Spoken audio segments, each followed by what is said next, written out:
Hi friends, welcome back to our channel Satyaharika vlogs. అందరూ ఎలా ఉన్నారు? అందరికీ హ్యాపీ ఉగాది అండి.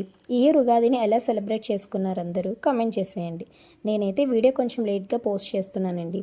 నా పెళ్ళయ్యాక ఫస్ట్ ఉగాది పండుగ అయినా మేమైతే సెలబ్రేట్ చేసుకోలేదండి. ఎందుకో నా ముందు వీడియోస్ చూసిన వాళ్ళకైతే అర్థమై ఉంటుంది ఇప్పటికే. మా అత్తయ్య గారు చనిపోవడం వల్ల మాకైతే 1 ఇయర్ వరకు ఏ పూజలు చేయొద్దన్నారు. అందుకే ఇంకా మేమైతే ఇలా సింపుల్గా అయితే చేసేసుకున్నాం, నేను మా హస్బెండ్. నేనైతే ఫస్ట్ టైం చేయడం అండి ఉగాది పచ్చడి. ఏమైనా మిస్టేక్స్ ఉంటే కొంచెం చెప్పండి. ఉగాది అంటే న్యూ డ్రీమ్స్, న్యూ బిగినింగ్స్ కదా. మనమైతే ఈ న్యూ ఇయర్ని వెల్కమ్ చెప్పేద్దాం. తీపి, పులుపు, కారం, ఉప్పు, వగరు, చేదు, ఇలా ఈ 6 రుచులు మన జీవితంలో సుఖదుఖాలు కదండి.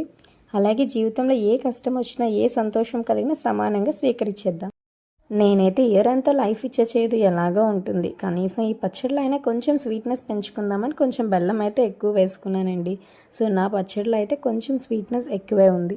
మీ ఇంట్లో ఇయర్ పచ్చడిలో ఏం ఎక్కువైంది కమెంట్ చేసేయండి. ఇక్కడైతే నాకు ఎంత వేయాలని క్వాంటిటీ అయితే తెలియదండి. మా హస్బెండ్ని అయితే అడుగుతున్నాను, తనకి తెలిసినట్టు తనైతే చెప్పారు. మేమైతే ఫస్ట్ ఉగాది కదా, మా పేరెంట్స్ వాళ్ళ ఇంటికైతే వెళ్ళాలనుకున్నాం, కానీ వెళ్ళడం అయితే అవ్వలేదు. ఇంకా కొన్ని ఇష్యూస్ వల్ల అయితే వెళ్ళడం అవ్వలేదండి. నెక్స్ట్ టైం ఎప్పుడైనా వెళ్ళాలి. ఇంకా ఈ వీడియో ఇంతవరకు చూసిన వాళ్ళైతే ఒక లైక్ అయితే చేసేయండి. అలాగే మన వీడియోస్కి అయితే వ్యూస్ వస్తున్నాయి కానీ ఎవరు లైక్ చేయట్లేదండి. అలాగే సబ్స్క్రైబ్ చేసుకోవడం కూడా మర్చిపోకండి. ఈ వీడియో కనుక మీకు నచ్చితే please do like, share and subscribe to my channel. Bye bye.